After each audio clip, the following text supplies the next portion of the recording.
discussion, I would like to say something about the India's investment integration with the world.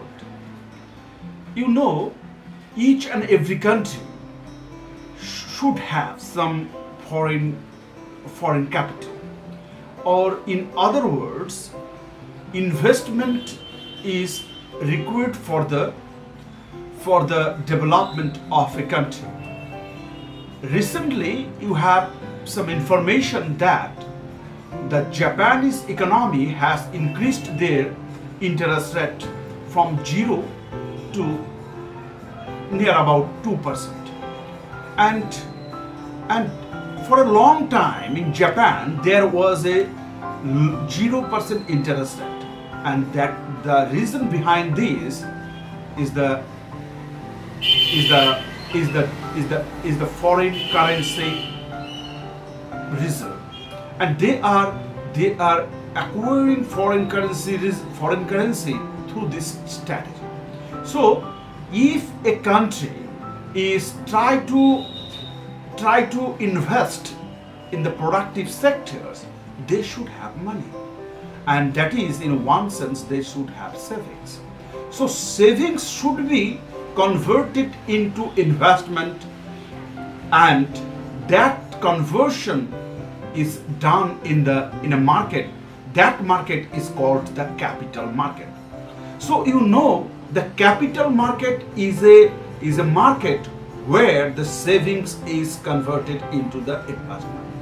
If a country does not have enough savings to be converted into the investment, then they need for foreign investment. And foreign investment may come in two forms. One is the foreign direct investment, and another is the foreign portfolio investment. And in case of foreign direct investment, the foreigners do have control in a particular company or productive sector. But in case of foreign portfolio investment, the investors do not have any control over the company. They just buy the shares of the company, and if the company growth is there, then they earn a good return from their investment. So investment in a country from the outside of that particular country is very essential for the development of the particular country. If you consider the India, then you can find that India is the in case of capital, in case of market capital, India's position is the fourth positions, and there is Singapore, Japan, there is USA and China, and then Japan, and after that there is India. So now there is one thing, you know, that India's capital formation in the capital market is actually started in the in 1990s decades, that is in the 1991, and at that time the globalizations of the economy, or liberalization you can say, the foreign capital entered into the economy. Over the 30 years, more than 30 years, gradually the Indian capital market depth and flexibility have increased, and so many reforms gradually taken place over this period. So the investment integration with the world is done through the capital market. So now look, the FDI, that is the foreign direct investment, as I have mentioned, is the money that directly invested in a productive sectors, and USA, from USA, a huge amount of FDI, comes from USA, and if there is some problem in the USA economy, then naturally some declining tendency will be there in the FDI, So that is invested in the India from the end of the USA. So if you consider the Indian economy, so Asia Pacific region, in the Asia Pacific region, India is the emerging country, and India has the huge number of market capital, and the new projects are coming in India, and that is very essential for the investments in the country. The political stability is much more important for the investing in India outside of the country. And here I like to mention one thing, that though India has taken several steps for considering the regulatory sector, then but not only the reforms in the regulatory sector is responsible for getting investment from abroad. You can't come from it, because you should find out the sectors that are needed from the end of the foreigners. I want to say that there should be some sectors where the foreign countries have the comparative advantage in case of foreign direct investment. If the foreign direct investment not only depends on the reforms of the regulatory on the regulatory things, but it depends upon something more. So Indian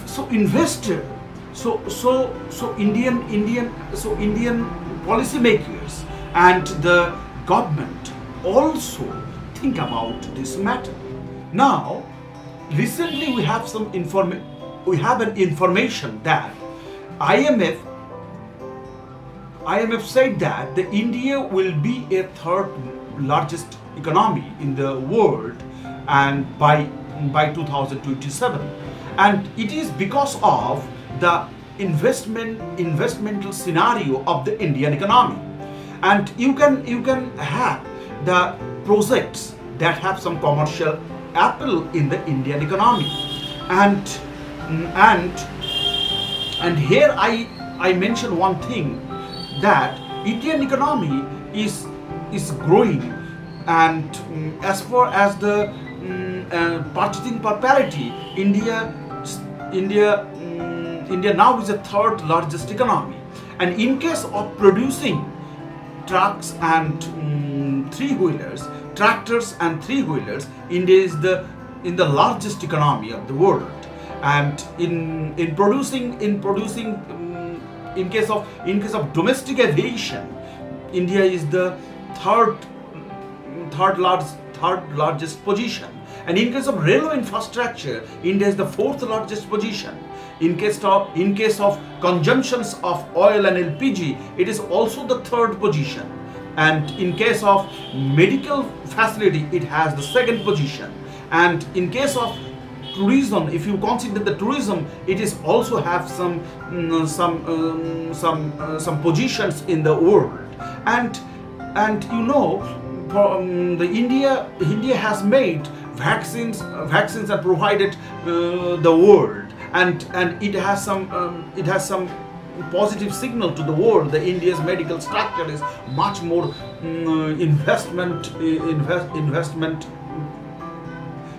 opportunities are there. And so what I like to mention is that the India should find such countries where it can invest, and other foreign countries could invest in India. And with an example, I should clarify this. Look, in India, there is a company of India, that is the India's Suzlon Group. And this company, actually the wind generation company, and it founds the wind generation market in the world in Australia. So here is the economics. That is, the economics is nothing but the science of the human behavior. So they found that in Australia the wind generation market is there, and Suzlon, and as a fast mover, now reaping the benefit, and it provides jobs to the local people in Australia, and as a result their unemployment rate is reducing. And you know, the Suzlon is a technology-based company, and so in Australia there is some technology enhancement skills, and on that basis, in the long term, the people are getting benefits of the technology-based skill enhancement program. So this is the way through which one can invest in other country. And now look at if Australia try to invest in India, then some opportunities should be there.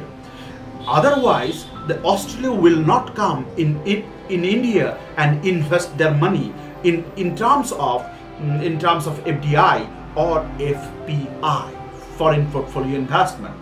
And if the Indian companies are doing better, then naturally the investors from the foreign countries, especially in my case the Australia, will invest in our companies, and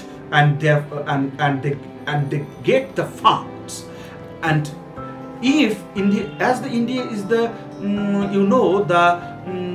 some investment vehicles are required for investing in a country, and especially I can mention the infrastructural investment vehicle is there in the Indian economy. And so there is another thing, the in Australia there is a managed fund. There is some managed fund, and there is largest managed fund in the Australia, and there is high and unexpected expectation that investment will come in India, and they will invest in India. And because most of the part of investment of Australia actually goes to the China, Japan, South Korea, Singapore, and that type of countries. But if you like to have this investment, that is their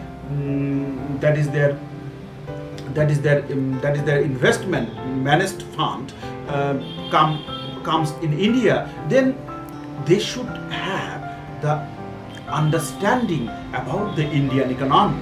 And if it is possible for the Indian government to make such type of meetings and other things like that, so that the they could understand the opportunities in India, and from the Indian side they should have some understanding the opportunities in the Australia. So in this way two countries investment, two-way investment will grow. And it is expected that in the Indian economy by 2035 the investment near about 250 million investor will be there in the Indian economy. And not only that, the mutual funds, in case of mutual funds, the investors are increasing day by day, and it becomes the largest economy considering the mutual fund. So India has some scenario and you can say the opportunities that can be taken by the foreigners, and in this way India can develop, and there is a investment integration with the world.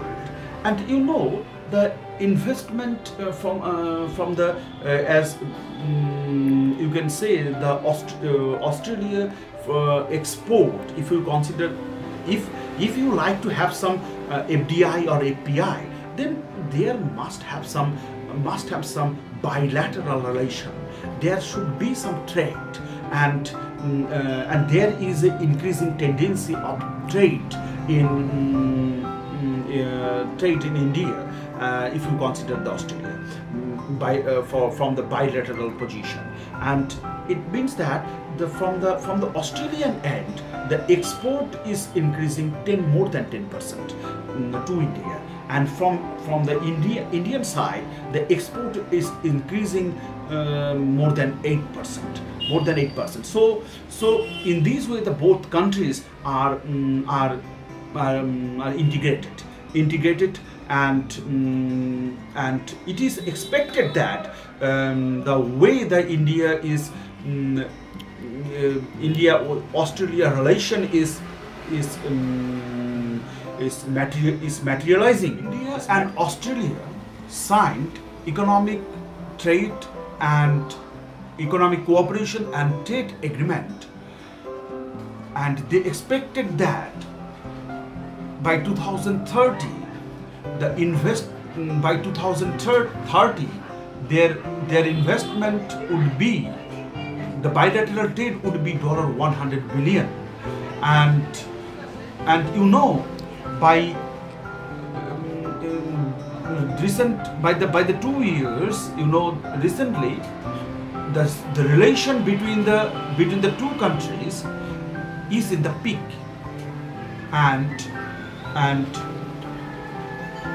but in India some problems are there. The capital cost is higher in India, and capital cost is higher, and this is because of non-performing assets, and there is a steady increase in the non-performing asset, and though government has taken several regulatory steps, by the last 30 years, more than 30 years, the commercial banks asset requirement and cash reserves are low, and there is some privatizations of bank, and there is contractual investment, and there is prudential in the private reforms, and the excess is determined totally by the market. So these are the steps. These steps have been taken by the Indian government over the more than 30 years. And but by taking these reforms, you do not expect the potential investment to be invested in India. In India, you know, the Singapore, USA, Mauritius, Netherlands, and from these countries, huge amount of FDI comes to India, and India should be care about the opportunities, the sectors that should be developed in such a way that, for example, the market should be in India in such a way, the sectors of India should be developed in such a way where, for example, Australia has comparative advantage, and you know, at that time Australia could not be able itself for investing in India because all our profit orienting steps are there. So the likelihood of investment not only depend on the reforms in the investment scenario, but it depends on something else. For example, if India has some border market where Australia has comparative advantage, then how can Australian business afford to stay underweight in the investment element relationship? So as I have mentioned that the India's investment integration with the world is taking place over the more than 30 years, and just reforming the regulations, you don't expect that India will have foreign direct investment and foreign portfolio investment. So opportunities in one economy should be grabbed, not merely reforming the regulations.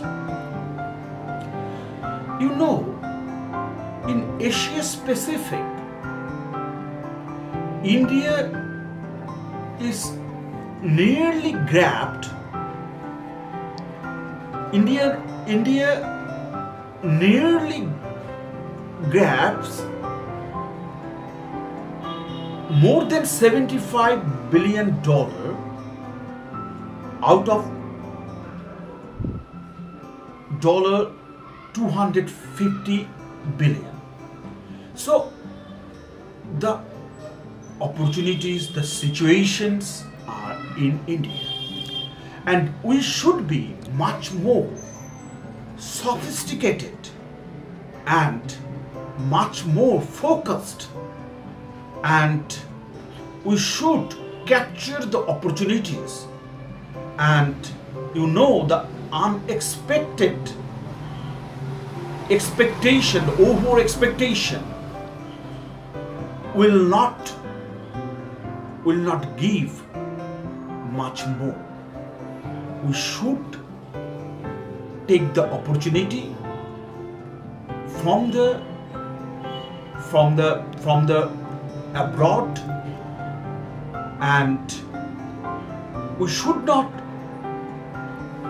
and also we should focus on our macroeconomic stability and political stability also. And you know, sometimes the foreign investment or foreign investors took their money out from the Indian economy, and there are some reasons, and these reasons are nothing but the macroeconomic instability. And also, if the Indians companies PE ratio, that is price earning ratio, is much more higher than the other countries, that is the investment in India is, if costly, if the investment in India is costly, then naturally the foreign investor will take their money out and invest in other countries where the capital cost is low, such as Hong Kong. And so, in my example, the Australia, as the Suzlon Group companies is doing better, and there is a future in the economy, there is a future, and in such a way, the Indian outward investment should increase, as the TCS company invested in Australia. And now, so in this way, the Indian economy could grab the most of the foreign direct investment and foreign portfolio investment in the coming years, and will be developed soon. So in this lecture, I have tried the India's investment integration with the world, and what should be the way that India could grab the foreign investment or foreign capital. Thanks for enjoying this lecture.